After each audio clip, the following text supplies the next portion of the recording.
Welcome back to class, everybody. It's a bloody, sandy day in the neighborhood, but I feel like it's just not quite bloody enough.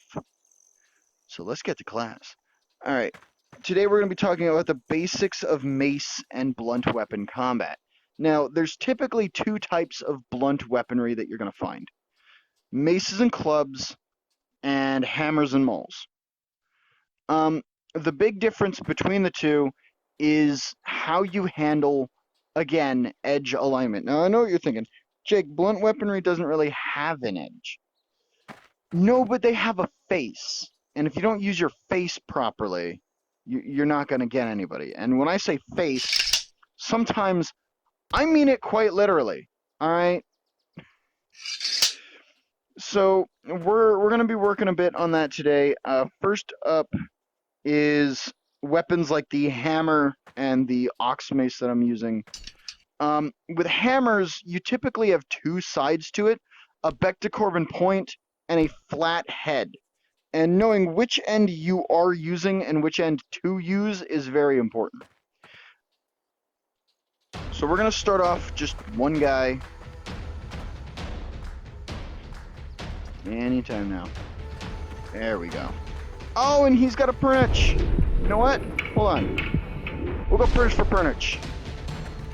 So when using a rounded head weapon like a mace, your edge alignment isn't nearly as important since these flangs go all the way around. A hit with the front, just as devastating with a hit from the side or a hit from the back. The only difference is how much force you can put behind it. An important thing about using a mace, though, which doesn't translate in the game but translates in real life, when you swing at something solid, all that force is going to be vibrating down through your hand, because that's what happens when you collide with something solid. Anybody who's ever held a pipe or something like that and thunked it on the ground, or held like a wooden stick and whacked a tree, you felt those vibrations in your hands. Wooden handles carry less vibration than metal ones do, which is what made wooden handles popular, but they got cut through, so people like bar them or plate them or something, but eventually they just translated to metal as mace etiquette became more common. When you hit something, swing as hard as you can, and at the very last second, let your wrist go limp. Your mace will bounce a little, but it still has all that weight of the swing. The only difference is that bounce prevents those vibrations from shock and awe your wrist. All right? They're still getting hit. Yeah, you're not driving that hit through your opponent, but it's going to save your wrist. And if you're fighting multiple people, like say you're in a big scale battle, or even if you're just a 1v6 on the street with a lead pipe, that slight limp in the wrist can allow you to swing a lot more than if you were to be, just out there forcing that weight into your opponent. Because that weight is still going to hit them. It's not like limping your wrist at the last second is going to lessen that weight. That weight is still hitting them. The only difference is the recoil of that collision isn't going to kill your wrist. With a bladed weapon, strong wrist all the way through. No doubt. Strong wrist all the way through. Because now you're pushing a cut. But with a blunt weapon, limp wrist at the last second. Same goes for things like the hammers. Limp wrist at the last second. Unless you're using the spike. In which case, strong wrist the whole swing. To drive that point. Can I fucking help? Get off of there. To drive that point as deep as you can into your opponent. That is incredibly important, knowing how to use your wrist with different weapons. So, I just meant to roll you around. So this side, strong wrist. Oh my god, you are not behaving properly. This side, limp wrist last second. To save my wrist. Now, because it's a wooden shaft, it will mute the vibrations slightly. All right? Depending on the wood, it could mute them even more. The harder the wood, the denser the wood, the less the vibrations will be muted. things like ironwood from Africa, they are going to have no dampening to their vibrations. Softer woods like fir and pine, going to have wonderful dampening. The problem is they're also softer hardwoods. They could bend or break easier trying to handle that much weight. So construction of your weapon, highly important. When using a two-handed weapon, the same can be said. Now, we're going to use this guy because I'm going to get some beef with you. Get it? I don't know. I thought that was grand. That's a fucking wonderful joke. The ox mace, when you have beef with people. When using a two-handed weapon, the real part you want to watch out for is that the vibrations are going to be much stronger because the weapon's much heavier. So when you hit, again, that same limp wrist applies. The only difference is when you hit, this end's going to jerk and pull away, and you don't want it to come out of your hands. A limp wrist does not mean a weak grip. Tight grip, but when you hit something and that recoil hits, boom, this end here is going to be pushed inward as that head goes back. So I need to hit and it's going to bounce.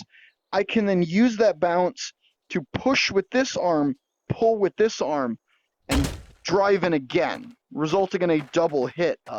Boom, boom, And that second hit may not have as much force, but because they're still recoiling from my first hit, it's still going to do a thing. Now, I've got another weapon on me today, because this one looked nasty as hell. But it does get us to a good point. When you're using a blunt weapon that has these sharp flangs to it, that same limp wrist can apply.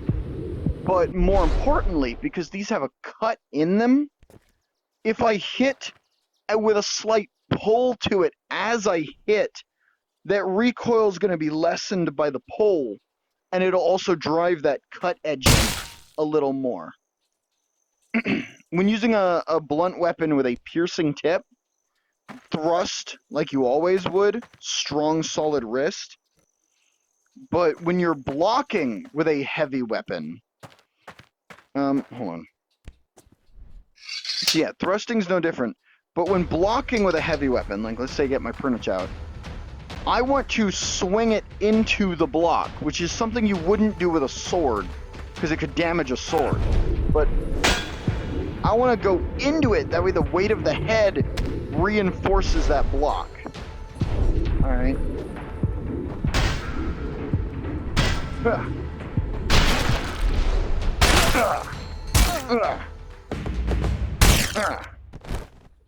Says bonk.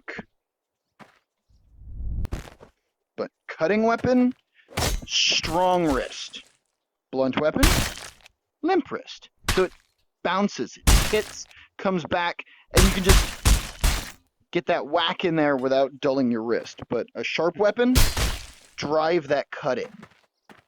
So yeah, that is the basics of mace combat. Mace combat's actually a lot simpler than bladed combat because, again, edge alignment is only important if you're using a weapon like a hammer, and then it's face alignment more than edge. Using most blunt weaponry, you can kind of swing it like a baseball bat where it's okay if your wrist turns. Just know to dampen your wrist at the last second so that it'll bounce and you don't get, One of the reasons why I love blunt weaponry. It's so much simpler to swing all day. Things like war hammers and whatnot. Like the great hammer. I mean, I know that's not a great hammer. That is a tiny hammerhead. But the length of it is what, gives that its power. Where's that massive... That's Japanese, yeah? Yeah. Something like this, you've really got to watch out. Because the more weight you got going in there, the more it's going to want to bounce when you limp your wrist. And the last thing you want to do is hit a wall, have it go back, and thunk the soldier behind you. because now you just capped one of your own. But so you got to be careful with some of these. But they do so much more damage when you use them properly than a bladed weapon. And you think, well, Jake, a bladed weapon will take an arm off. Yes, you will sever an arm, they'll bleed out. But if I hit this guy in the shoulder hard enough to shatter the shoulder, I'm breaking the bit of the arm there, I'm breaking his whole collarbone. Bits of bone are going into the flesh. That arm can't be lifted, just as same as it had been severed. And like, let's say he's wearing, some sort of armor. Let's put him in plate. Slashing weapons, chopping weapons, going to have difficulty getting through. This will not. Say he's unarmored like he is now. Slashing weapons, yeah, they'll get through. So will this. This will cave his skull in way more than a bladed weapon will to the head. Bladed weapon to the head might slice into the brain. I'm guaranteeing you this will also touch brain. It will go right through. So that's the basics of blunt weapon combat. Next episode is the Templar weapon pack that I got a while ago that I've been like super excited to show off to you guys. It's pretty neat, and so we'll see that next. Have a nice day, everybody. Class dismissed.